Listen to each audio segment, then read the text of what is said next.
Allahumma arhamna bil Quran. Semoga kita mendapatkan rahmat dengan bacaan. Assalamualaikum warahmatullahi wabarakatuh. Alhamdulillahirabbil alamin.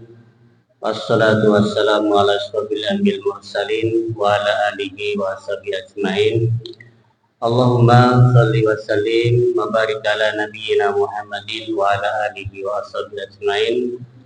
Rabbi shrah li sadri wa yassir amri wahlul 'uqdatam min lisani yafqahu qawli. Hadirin jamaah salat subuh yang dirahmati Allah Subhanahu wa taala, Bapak-bapak, ibu-ibu serta adik-adik sekalian yang dimuliakan Allah Subhanahu wa taala. Di pagi hari ini kita ada di waktu momen di mana jamaah haji sebentar lagi akan wukuf di Arafah. Sekitar 3 juta ya, 3 juta orang wukuf di Arafah. Kemudian hari ini kita yang di Indonesia ini ada sunnah untuk berpuasa pada tanggal 9 ya, 9 Dzulhijjah. Hadirin rahmat Allah Subhanahu wa taala, mudah-mudahan Allah Subhanahu wa taala menerima amal-amal orang yang sedang di wukuf di Arafah dan juga amal-amal orang yang sedang berpuasa di luar Arafah. Pagi hari ini kita akan sedikit nyerempet tentang masalah kurban. Ya. Tapi bukan dari segi fikih ya, kita akan membahas sebuah surat yang menceritakan bagaimana awal-awal kurban itu terjadi atau disyariatkan. Sebagaimana kita ketahui bahwasanya kurban pertama kali itu terjadi pada kedua anak Nabi Adam alaihissalam yang bernama Qabil dan Habil. Ya. Ini terangkum dalam surat Al-Maidah ayat yang ke-27. Ya. Jadi saat itu Allah Subhanahu wa taala meminta kurban kepada dua anak Nabi Adam alaihissalam, yaitu Qabil dan Habil. Ini akan kita bacakan ayatnya ya. A'udzubillahi minasyaitonirrajim. Watlu alaihim naba abna Adam bil haqq iz qarraba qurbanan fa tuqbila min ahadihima walam yutaqabbal minal akhar qala la aqtulanna qala innama yataqabbalullahu minal muttaqin. Ayat ini dimulai dengan kata watlu. Watlu itu ceritakan atau bacakanlah. Baca, membaca itu ada qiraah, ada tilawah. Tilawatul Quran, qiraatul Quran. Itu sama-sama bacaan Al-Quran. Iqra, bacalah. Watlu juga bacalah. Bedanya di mana? Kalau watlu itu bacalah, tetapi di situ ada perintah untuk mengikuti cerita tersebut atau mengambil pelajaran. Namanya watlu. Tilawah. Jadi kalau tilawah itu bukan hanya sekedar membaca, ya, tapi ikuti apa yang terkandung di dalam ayat tersebut. Watlu alaihim, ceritakanlah wahai Muhammad alaihim kepada mereka naba abna Adam, yaitu berita. Berita itu juga ada hadis, bisa naba. Kalau hadis itu berita biasa. Ya, setiap hari kita mendengar berita. Di televisi, medsos itu namanya berita. Tapi kalau naba itu bukan berita biasa, tapi berita yang besar. Berita besar. Dan itu ada kaitannya dengan kita. Kalau kita tidak mengambil pelajaran, kita akan terkena imbasnya atau celaka. Itu namanya naba.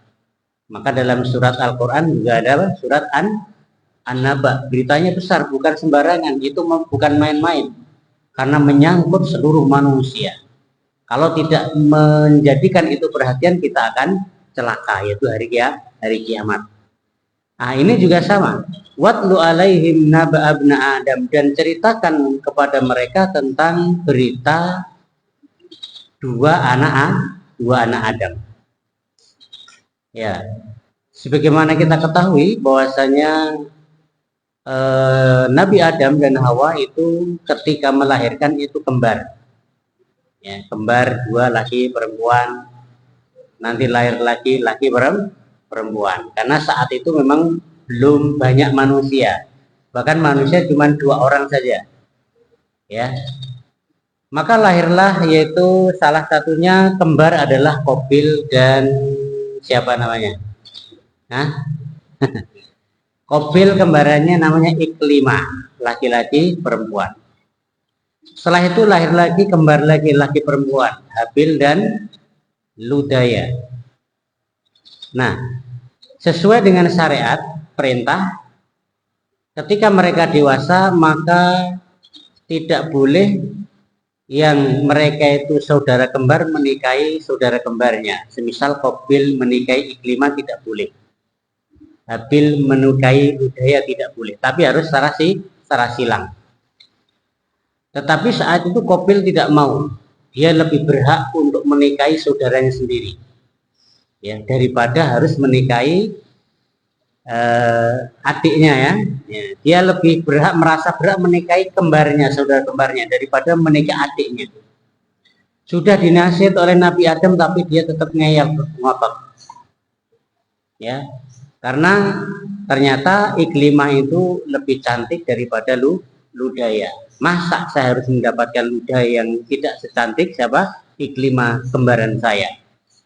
Maka kemudian karena sudah tidak ada jalan lain, Nabi Adam juga sudah tidak bisa membujuk Qabil, maka disuruhlah kemudian untuk mempersembahkan korban. Nanti Allah yang memutuskan,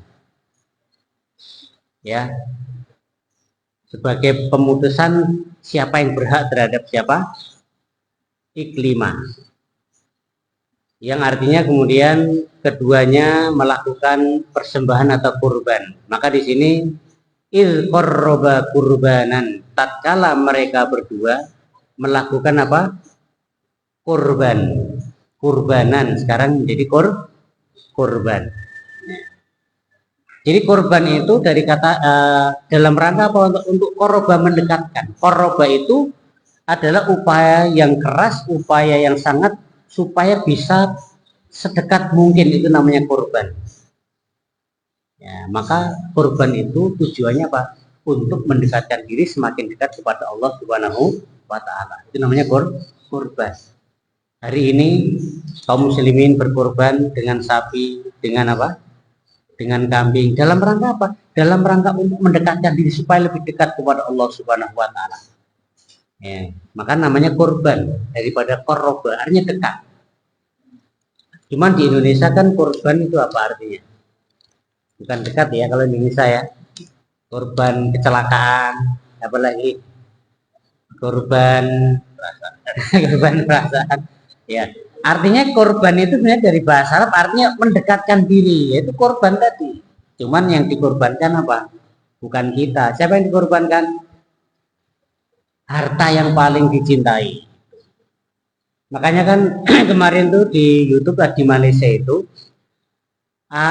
ada komentar yang bagus. Di Malaysia itu kan banyak orang Bangladesh. Bangladesh itu mereka ke Malaysia itu mereka sebagai pekerja. Secara ekonomi, orang-orang Melayu Malaysia itu ekonominya lebih tinggi daripada orang Bangladesh. Bangladesh pendatang, mereka kerja migran, ya. Tetapi kata penjual sapi kambing di sana itu unik. Orang Bangladesh yang secara ekonomi itu lebih rendah, itu kalau ke tempat penjual kambing sapi, tanyanya gimana? Dia akan mengatakan, Pak, harga sapi yang paling mahal berapa? Sementara kalau orang Melayu datang ke penjual, apa yang ditanya? Pak, harga yang paling murah berapa? Padahal secara ekonomi orang Melayu lebih tinggi daripada orang perantau Bangladesh. Nah, berarti ini ada apa sebenarnya yang terjadi? Orang Bangladesh secara ekonomi pas-pasan itu kalau beli aja cari yang paling paling mahal. Nah, karena apa? Takarub tadi untuk mendekatkan diri kepada Allah itu adalah dengan mengorbankan sesuatu yang paling maksimal. Jangan-jangan nanti seperti kasusnya Qabil dan Habil ini ya. Nah, akhirnya Qabil itu kan dikenal sebagai seorang petani pekebun. Sementara Habil sebagai seorang peternak. Ketika mereka diminta kurban oleh Adam ayahnya, maka si Habil ini itu memilih domba yang paling dia sayangi, domba yang paling dia cintai. Saking cintanya Habil kepada dombanya ini, kemana-mana dombanya itu diajak pergi. Bahkan ketika tidur pun keloni diajak gitu loh, saking cintanya. Dan itu ternyata Pak, itu ternyata yang dikorbankan oleh Habil. Pelajarannya apa di sini? Pelajarannya ternyata untuk mendekatkan diri kepada Allah supaya kurbannya diterima, Habil mengorbankan sesuatu yang paling dia cintai. Kita yang paling kita cintai apa? Kita tidak diminta seperti Habil ya. Ya. Ya. Tidak diminta untuk mengorbankan istri. Tapi gambarannya seperti itu Pak. Nabi Ibrahim alaihissalam yang diminta oleh Allah siapa? Yang paling dia cintai, yang sudah lama dia tunggu-tunggu, ternyata tidak hamil-hamil sampai tua, sampai akhirnya kemudian Sarah menyarankan Ibrahim untuk menikahi Hajar. Setelah melahirkan satu anak yang sudah ditunggu-tunggu, lagi anaknya lucu-lucunya, lagi diajak bisa kerjasama, disuruh apa? Untuk menyembelih jadikan kurban. Ya. Maka mereka itu orang-orang yang luar biasa. Habil dan Nabi Ibrahim berani mengorbankan sesuatu yang paling mereka cintai. Nah, ini kurban. Maka tadi orang Bangladesh tadi lucunya, ketika mau berkorban, yang dia tanya yang paling mahal berapa. Kalau kita enggak ya, pokoknya asal sah saja lah. Tidak. Ini berarti apa? Masih kualitasnya mungkin beda ya, masih beda. Nah, sementara Qabil dia berkorban dengan apa? Dengan hasil tanaman yang jelek. Bahkan dalam riwayat ketika dia itu sudah membawa persembahan berupa gandum atau apa, tiba-tiba di tengah perjalanan gandum itu mengeluarkan bulir-bulir yang sangat bagus, yang sangat indah. Ya, seperti buah yang ranum, yang sangat besar. Tapi ketika di jalan, kemudian buah tadi kemudian dia makan sendiri. Bukan untuk dikorbankan tadi. Maka apa yang terjadi? Akhirnya Qabil mempersembahkan sesuatu yang tidak bernilai, sementara sesuatu yang sangat belia dia simpan untuk dirinya sendiri. Ya, dia tidak mau mengorbankan yang paling berharga, tapi yang dikorbankan adalah yang dia nggak suka juga, yang paling jelek, dipilih yang paling jelek. Ini kadang-kadang terjadi ya pada diri kita. Kalau kita sedang sholat Jumat, kemudian ada kotak jalan, ada uang merah dan uang apa namanya, biru atau uang coklat. Ya. Kalau pas ada duanya antara merah dan coklat, yang kita ambil mana? Nah, coklat ya. Ini tidak jauh beda-beda dengan Qabil tadi ya. Ya, tapi alhamdulillah ya, itu bukan. Itu gambaran untuk untuk dikomparasikan dengan kondisi kita.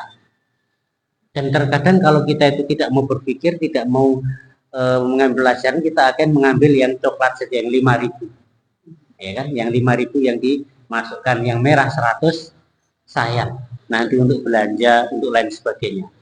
Tidak usah jauh-jauh ya, tidak usah jauh-jauh kita bandingkan, tapi dari hal yang sederhana itu saja. Nah, maka kemudian yang diterima apa? Yang diterima adalah yaitu dari Habil karena yang terbaik. Nah, tanda diterimanya pengorbanan saat Habil apa? yaitu ketika korban tadi disambar semacam api dari langit, itu yang diterima. Maka kemudian korban daripada Habil berupa domba yang gemuk, yang indah, itulah yang diterima oleh Allah Subhanahu wa taala. Sementara korban daripada Qabil tidak diterima Allah Subhanahu wa taala. Makanya kan dalam fikih korban itu ada syarat-syaratnya ya, mana hewan kambing atau sapi yang boleh jadi korban, tidak cacat, tidak buta, tidak pincang. Karena untuk korban pengorbanan, masa kita mengorbankan yang cacat itu tidak sah, tidak sah. Kemarin ada teman itu ya, mendatangkan sapi dari Sulawesi, bagus sapinya.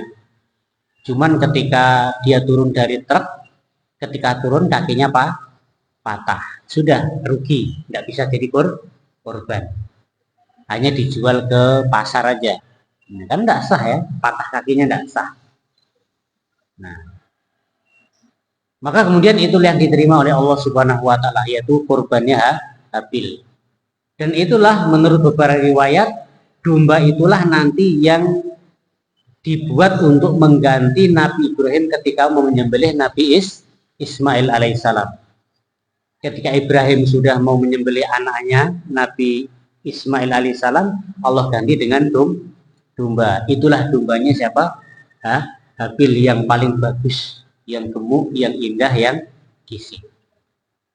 Ya. Maka kemudian Allah menerima. Ketika fatuku bila minahadima walam yutaqabbal minal akhar, Qabil tambah marah. Sudah dia tidak mendapatkan iklimah, korbannya tidak diterima. Muncul rasa hasad. Jadi hasad itu berbahaya. Hasad itu adalah perasaan iri kepada orang lain. Hasad ini, makanya Rasulullah mengatakan hasad itu sebagaimana api membakar kayu bakar. Hasad. Bahayanya hasad itu sebagaimana api membakar kayu bakar. Itu bisa membakar amalan-amalan kita. Nah, hasad itu kapan dimulai? Hasad ada iri, dengki, itu ketika kita sering melihat nikmat orang lain daripada melihat nikmat sendiri. Itu biasa timbul hasad seperti itu. Kita sering melihat rumah orang lain, dibanding-bandingkan, akhirnya kok dia punya rumah bagus, harusnya saya lebih bagus daripada dia. Mulai timbul rasa iri. Orang lain punya kendaraan bagus, dia lihat terus dibandingkan kendaraan sendiri, timbul hasad. Saya harus bisa mengalahkan dia. Yang sering terjadi apa? Suami melihat istri orang lain, dibanding-bandingkan. Akhirnya yang terjadi apa? Rumput tetangga lebih hijau dari rumput sendiri, kan gitu ya. Itu dimulai dari karena saling melihat yang bukan miliknya, ya. Dan itu rata-rata kan seperti itu, yang namanya perselingkuhan itu terjadi seperti itu kan, ya. Karena membanding-bandingkan. Nah, Qabil itu juga sama. Kok bisa-bisanya Habil harus mendapatkan iklimah? Harusnya kan saya. Dia lebih cantik daripada Ludaya. Iri sudah, mulai iri. Kalau sudah mulai iri, yang terjadi apa? Dia akan membuat fitnah. Dia akan membuat pencemaran nama baik, dia sudah mulai tidak suka. Yang nanti kalau terus itu berlanjut, dia ingin apa? Dia ingin nikmat itu ada pada saya. Nikmat itu hilang darinya. Seperti Qabil. Qabil tidak terima. Ya, iklimah bukan layak mendapatkan Habil, tapi layak mendapat saya. Lanjut lagi, kalau itu terus dibiarkan apa? Hanya ingin menghabisi orang yang dia hasad tadi, seperti Habil. Enggak, pokoknya dia harus maka di sini kemudian ayatnya apa? Qala Qabil mengatakan la'aqtulannak, sungguh engkau akan aku bunuh. Puncak daripada hasad seperti itu. Biasanya orang bunuh itu karena dendam juga seperti ini. Puncak daripada hasad adalah apa? Pembunuhan. Ya. Nah ini juga sama seperti iblis. Kenapa iblis itu kemudian durhaka? Karena dia melihat nikmat yang diberikan Allah kepada Adam. Ya, Adam itu diberi kenikmatan apa? Diberi ilmu, kemudian akan dijadikan khalifah di muka bumi. Iblis tidak diterima. Padahal iblis kurang apa? Iblis itu sudah menjadi hamba Allah, menjadi hamba yang takwa, bahkan dia menjadi pemimpin para malaikat. Dia tempatnya di surga. Kurang apa dia? Hanya iri hasad kepada Adam menjadi khalifah di muka bumi. Padahal kalau dia tidak iri, dia tetap menjadi penghuni surga, iblis. Dia juga menjadi orang yang disegani oleh para malaikat. Ibarat gimana? Ibarat presiden iri kepada temannya jadi ketua RT ya. Nah, seperti itu. Yang akhirnya terjadi apa? Yang akhirnya terjadi karena iri hasad itu menginginkan kenikmatan itu hilang daripada Nabi Adam. Ya, hanya dibujuk-bujuk, yang penting Adam bisa keluar dari surga. Bukan hanya itu, dia akan senantiasa menggoda anak Adam sampai mereka dipastikan mereka masuk neraka. Ini dari hasad. Jadi hasad itu kalau sudah memuncak, intinya akan mencelakakan orang lain. Itu hasad. Dan hasad dimulai dari apa? Sering melihat nikmat orang lain, melupakan nikmat sendiri. Iblis melupakan nikmatnya dia sendiri. Dia sudah menjadi penghuni surga, diangkat derajatnya di langit, itu hilang seakan-akan. Hanya karena apa? Hanya karena hasad kepada Nabi Adam alaihissalam. Sampai sekarang. Ya, makanya iblis itu pernah datang kepada siapa? Nabi Musa alaihissalam. Karena Nabi Musa adalah orang yang Nabi yang langsung bisa berbicara dengan Allah Subhanahu wa Ta'ala. Nabi Musa alaihissalam. Iblis datang, wahai Musa, tolong sampaikan kepada Tuhan, aku kepengen taubat. Iblis. Maka oleh Nabi Musa alaihissalam, pesan ini disampaikan kepada Allah Subhanahu wa Ta'ala. Apa kata Allah? Allah mengatakan, baik, saya akan terima taubat iblis dengan satu syarat. Syaratnya apa? Nah, ada yang tahu? Ya, syaratnya iblis mau bersujud di makam Nabi Adam alaihissalam. Setelah disampaikan kepada iblis, apa kata iblis?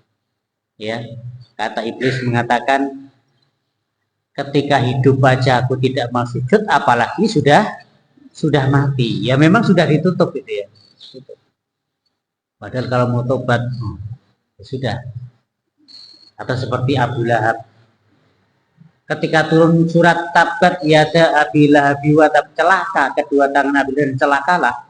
Saat itu Abu Lahab itu membaca, tapi dia tidak sadar, tidak mau tobat, ya, justru malah menantang, ya, sama seperti itu. Maka kemudian apa?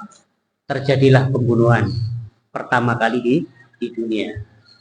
Dalam riwayat, datanglah setan mengajari Qabil bagaimana cara membunuh Habil. Karena saat itu kan belum ada pembunuhan. Caranya membunuh gimana? Tidak tahu Qabil itu. Tidak tahu bagaimana cara bunuh. Maka kemudian diajari oleh setan, yaitu dengan ada yang mengatakan dengan mengambil sebuah batu, kemudian batu itu kemudian dipukul-pukulkan ke kepalanya sampai berdarah-darah. Maka itulah pembunuhan pertama kali di dunia. Dan Rasulullah mengatakan setiap kali terjadi pembunuhan di dunia, maka Qabil mendapatkan dosa tersebut. Karena apa? Karena orang yang pertama kali mengajarkan pembunuhan, dosa besar adalah Qabil.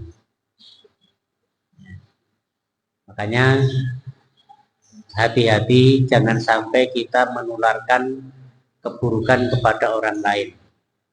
Ya.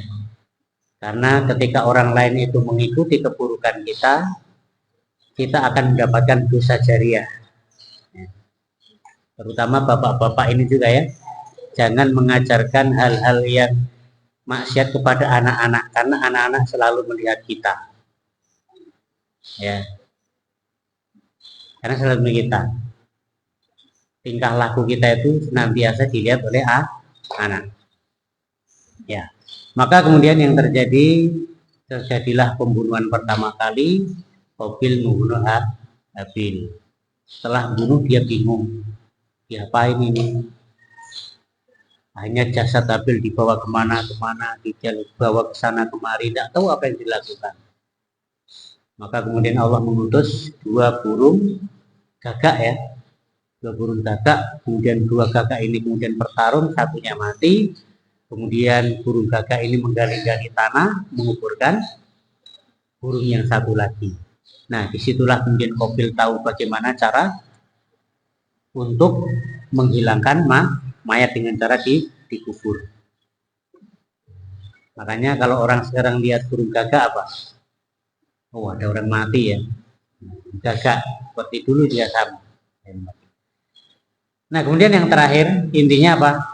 Intinya bahwasanya salah satu hikmah untuk berkorban itu adalah dalam rangka untuk menghilangkan perasaan hasad atau dengki. Karena apa? Ada orang kaya tidak pernah berbagi, tidak pernah bersedekah, akan menimbulkan perasaan iri, dengki, hasad dari orang miskin. Ya enggak? Coba kalau di kampung ada orang kaya tidak pernah berbagi, dia akan dibenci oleh orang miskin yang lain. Bahkan kalau ada dia dicuri akan bersyukur, alhamdulillah kaya tapi pelit gitu ya. Nah, salah satu hikmah berkorban adalah dalam rangka untuk meredam hasad tadi. Dengan orang itu mungkin zakat, sedekah, potong sapi, kemudian dibagi. Maka kan korban itu kan dalam aturannya sepertiga untuk sendiri, yang 2/3 kan dibagi kan? Dibagi, yang lebih banyak dibagi daripada untuk sendiri. Dalam rangka apa? Dalam rangka supaya orang-orang miskin itu tidak dengki, tidak iri, tidak ada hasad. Karena berbagi dengan nikmat. Itu salah satu hikmah daripada syariat korban. Dan Rasulullah juga pernah mengatakan, barang siapa yang mempunyai kelapangan harta kemudian tidak mau berkorban, jangan dekat-dekat dengan musolaku, artinya jangan sholat bersama kami. Itu secara ekonomi, secara sosial, biar terjadi pemerataan rezeki atau harta. Ya. Mungkin itu yang bisa kita sampaikan pada kesempatan pagi hari ini tentang awal mula kurban, kemudian juga permusuhan, pembunuhan itu dimulai daripada hasad, kemudian yang terakhir hikmah dari korban supaya supaya tidak ada atau meminimalisir perasaan hasad daripada orang-orang yang mungkin tidak kurang beruntung, baik secara ekonomi ataupun secara yang lain. Itu yang bisa kita sampaikan, mudah-mudahan ada manfaatnya. Kalau ada yang mau menambah, kami persilakan Pak.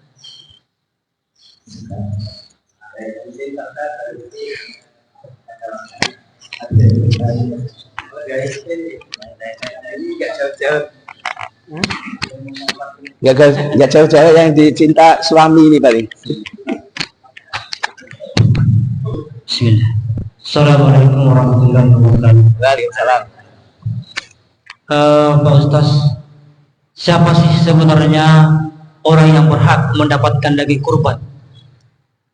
Yang berhak mendapatkan daging kurban. Yang kedua, apa hukumnya orang mampu dapat daging kurban? Ya, itu ya Pak Ustaz. Assalamualaikum warahmatullahi wabarakatuh. Salam. Ya, kalau kurban itu yang berhak mendapat, kalau dalam hadis-hadis kan dibagi 3 ya. Yang korban, sahibul korban, kemudian dimakan oleh ahli sedekah, dimakan oleh yang berkorban. Kemudian yang kedua itu disedekahkan kepada fakir miskin. Yang ketiga hadiah. Nah, hadiah itu tidak hanya fakir miskin, orang kaya juga bisa, sahabat, teman itu bisa. Jadi 3 ini ya. Pertama apa? Dimakan sendiri untuk fakir miskin dan hadiah. Beda dengan zakat. Zakat itu untuk fakir miskin saja, orang kaya tidak boleh ya. Ada 7 asnaf itu kalau zakat. Tapi kalau kurban itu adalah untuk fakir miskin bisa, untuk hadiah bisa. Nah, untuk hadiah ini tidak harus fakir miskin, ya, orang kaya bisa. Kecuali kalau kurban nazar ya.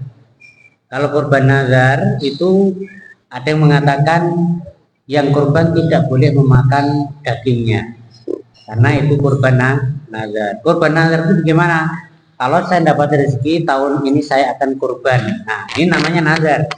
Kalau sudah disembelih, maka dia tidak boleh makan daging kurban, harus dibagikan semuanya kepada orang lain.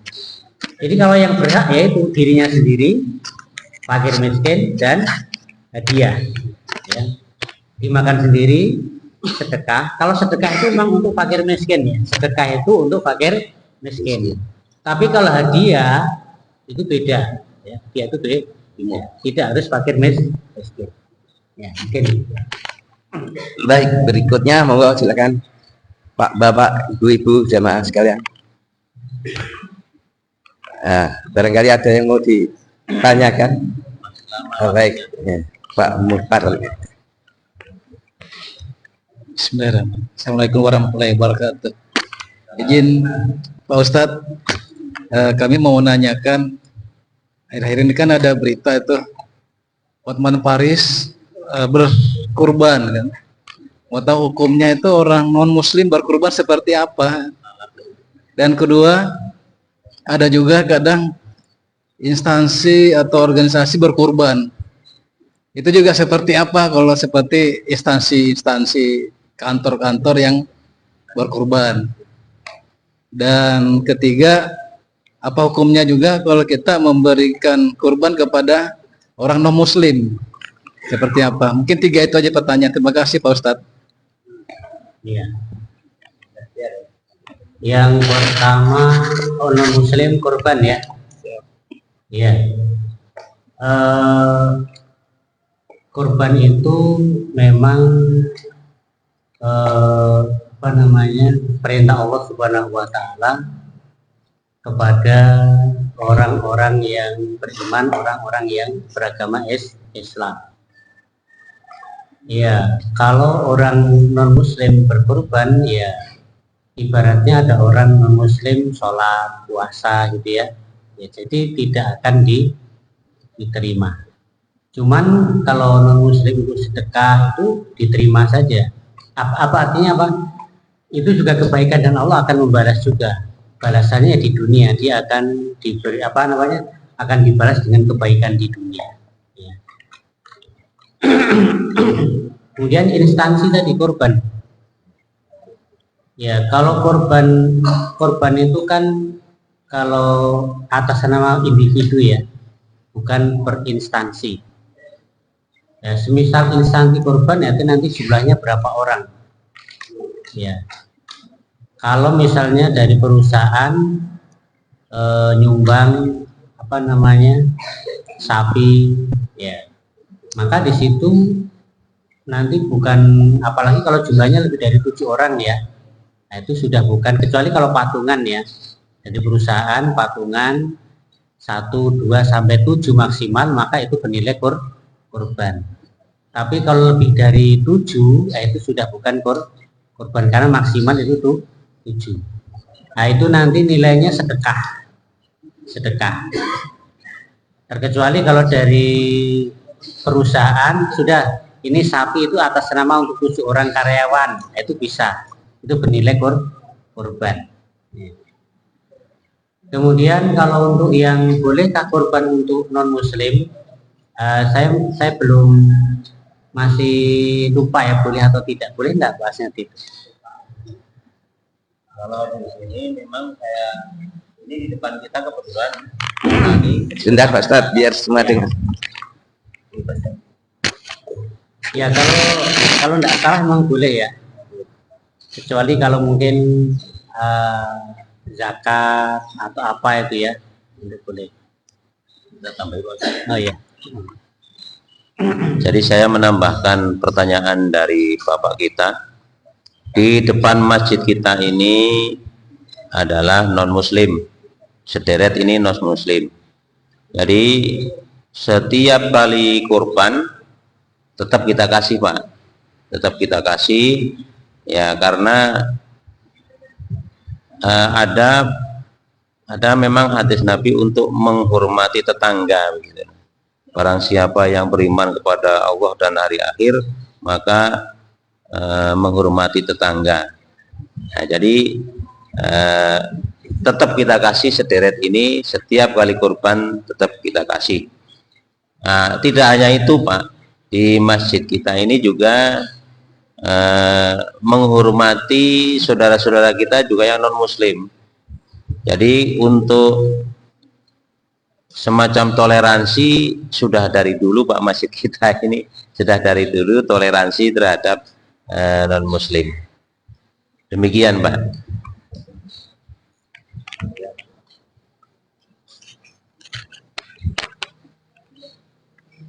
Udah cukup ini. Bahkan saya tambahkan lagi tadi, karena kebaikan-kebaikan masjid kita ini, alhamdulillah yang di depan ini ada anaknya yang dinikahi sama ya, dan dia masuk mualaf, masuk Islam. Dan alhamdulillah juga masjid kita ini juga sebagai rujukan untuk pengislaman atau mengislamkan orang di sini, alhamdulillah Pak. Ya, jadi ya karena Islam itu kan rahmatan lil alamin bilang Pak Ustadz, jadi kita ini ya istilahnya lebih menghormati begitu Pak ya. Jadi kita itu menghormati.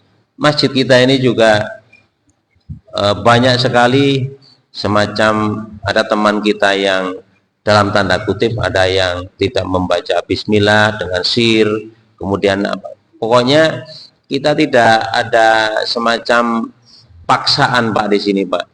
Jadi silahkan, yang penting masjid kita itu ramai begitu saja Pak.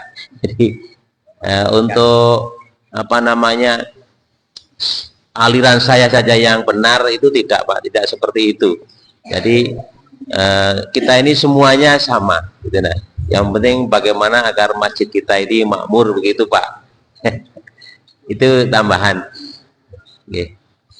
Ya, ini saya dari MUI ya. Dari MUI, kalau non muslim kurban itu tidak sah, non muslim ya, tidak sah. Cuman kalau dia memberikan daging sedekah, asal itu dari binatang yang halal, boleh kita terima.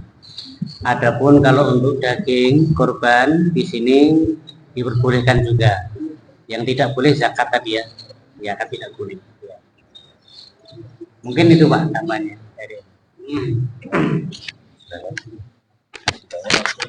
Baik, berikutnya monggo, masih ada waktu kurang lebih 15 menit.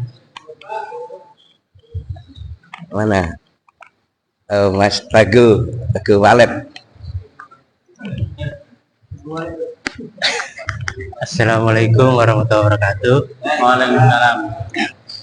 Pak Ustadz mau tanya, tadi kan kalau non muslim berkorban kan tidak sah. Ya. Terus bagaimana kalau di atas namakan seumpamanya anaknya Nasrani, di atas namakan sama orang tuanya begitu Pak Ustadz? Apakah boleh itu Pak Ustadz? Anaknya muslim. Anaknya Nasrani, bapaknya sama ibunya muslim. Nah, terus dia berkorban atas nama kedua orang tuanya itu. Ya, berarti sudah atas nama kan orang tuanya yang muslim ya. Ya, kalau itu ibarat anaknya ngasih harta kepada orang tuanya korban, itu bisa. Atas nama, walaupun hartanya dari anaknya kan, dari anaknya. Itu bisa ya, bisa. Oh, ya, kasih Pak Ustadz. Tapi kalau atas nama dia enggak sah ya. Enggak sah jadi. Berikutnya monggo silakan, masih ada waktu. Ini Mas Rohim.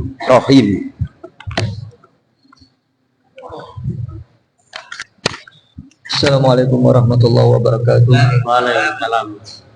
Melanjutkan pertanyaan dari Daeng tadi Pak, hadiah tadi itu yang dimasukkan daging yang hadiah itu berarti daging yang lebih atau gimana Pak ya? Itu yang pertama, yang maksudnya hadiah tadi ya. Terus yang kedua, masalah kurban perusahaan. Kebetulan perusahaan saya sering menyedekahkan lah, istilahnya sedekah ya, bukan korban ya Pak ya. Kami setiap tahun pasti itu ada membagikan hewan kurban berupa sapi tiap masjid sekitar perusahaan. Dan itu kami juga membagi, mungkin tahun ini RT sekian, nanti tahun berikutnya kami bagi ke RT yang lain. Berarti yang tadi Bapak katakan kalau perusahaan berarti kan dia bukannya kurban ya Pak ya, berarti sedekah. Nah terus untuk biasa kan penjagal atau tukang potong itu kan ada niat Pak. Berarti nanti niatnya mungkin gimana tuh Pak ya? Mungkin itu aja Pak. Makasih. Untuk hadiah tadi maksudnya dagingnya ya? Ya dagingnya untuk dihadiahkan. Daging dimakan sendiri, disedekahkan, sebagian untuk hadiah. Ya dagingnya. Yang ditanyakan tadi apa Pak ya? Maksudnya hadiah daging itu jadi dibagikan hadiah itu maksudnya apa Pak? Daging Yang dimaksud beliaunya itu daging yang dibagikan sebagai hadiah itu apakah daging yang selebihnya yang wajib berhak menerima tadi? dapat semua, apakah lebih ini termasuk hadiah itu Pak? Daging yang hadiah Pak? Ya artinya adalah bagian untuk hadiah gitu ya. Ada untuk sendiri, dimakan sendiri, ada untuk sedekah, ada untuk hadiah. Terserah aja, yang penting ada bagiannya gitu. Ada bagiannya. Terus berikutnya Pak, tadi yang dipertanyakan yang kedua itu Ya niat. memang yang setahu saya bahwasanya maksimal kurban itu adalah 7 orang kan, maksimal 7 orang. Kalau kurang boleh 5, 2 boleh.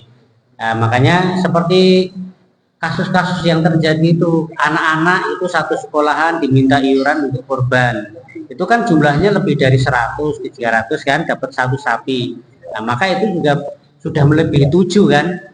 Berarti itu cuma sedekah, tapi untuk latihan kurban. Nah, kalau perusahaan itu atas nama siapa? Perusahaannya. Kalau misalnya begini, misalnya perusahaan yang punya 1, 2 orang, 7 orang mungkin bisa ya. Atas nama perusahaan itu atas nama pemilik perusahaan atau karyawan biasanya?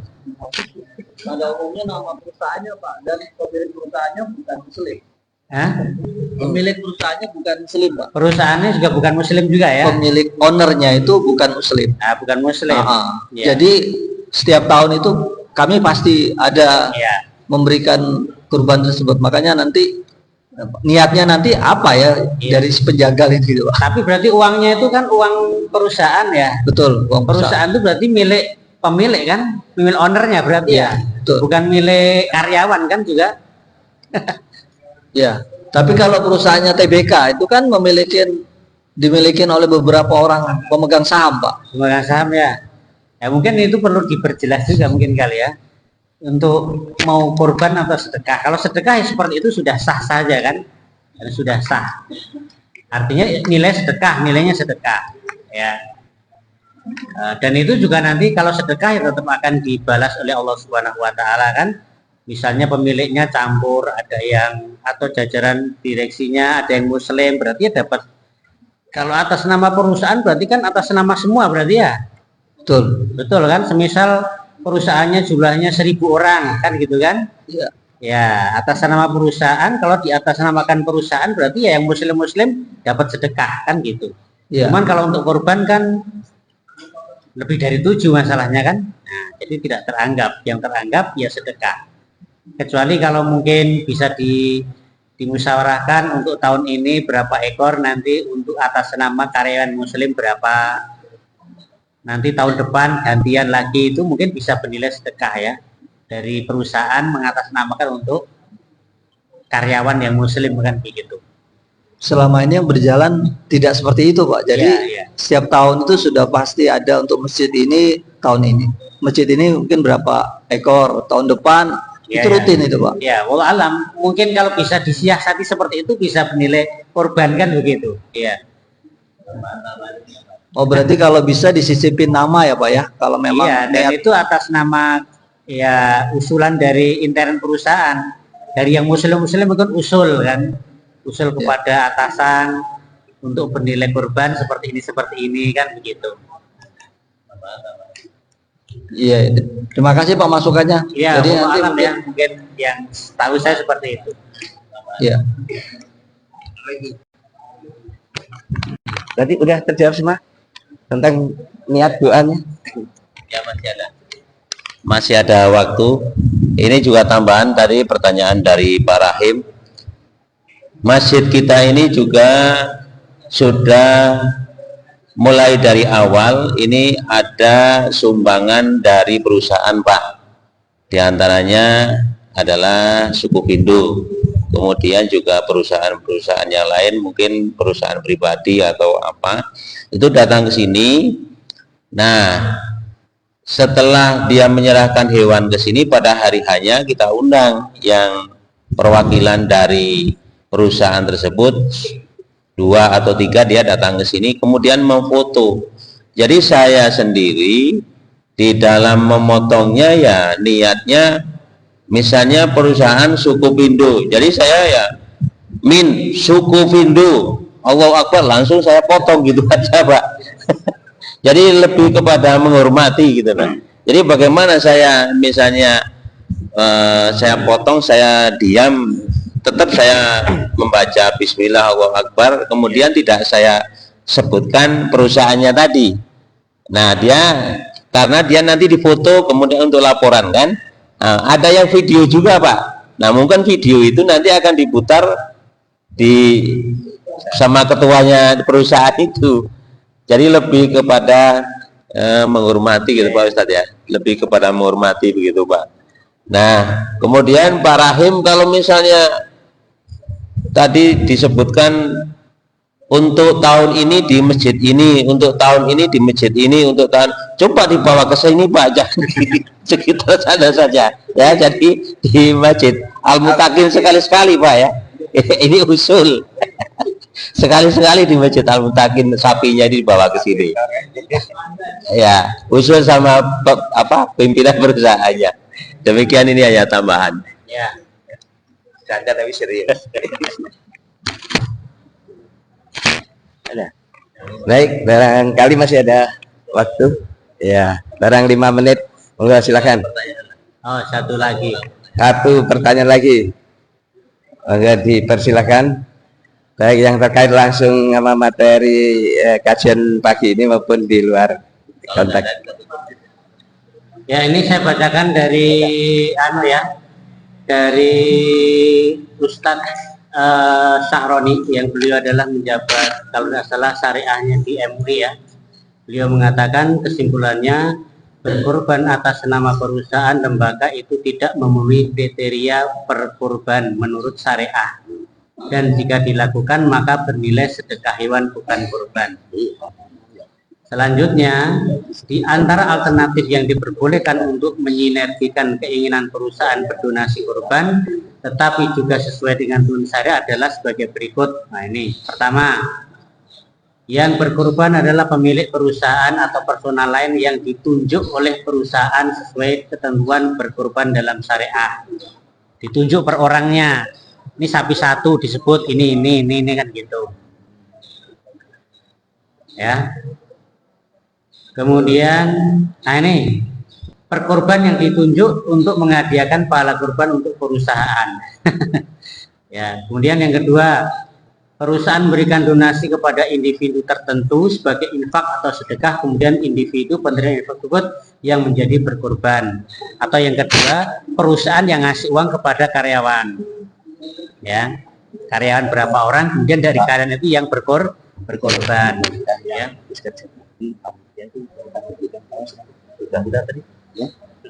Jika perusahaan tetap memilih sebagai perkorban, misalnya telah menjadi program rutin sosial perusahaan atau karena kerjasama dengan pihak calon penerima korban telah dilakukan, maka yang dilakukan bukan korban melainkan infak sedekah hewan potong itu tadi.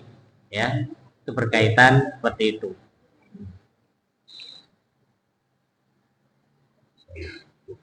Ya, mungkin cukup ya. Nanti bisa dibuka-buka lagi, dipelajari lagi, ditanyakan lagi. Ya, kita akhiri dengan doa kafaratul majelis. Subhanallah wa bihamdika Asyhadu an la ilaha illa anta astaghfiruka wa atubu ilaik. Assalamualaikum warahmatullahi wabarakatuh.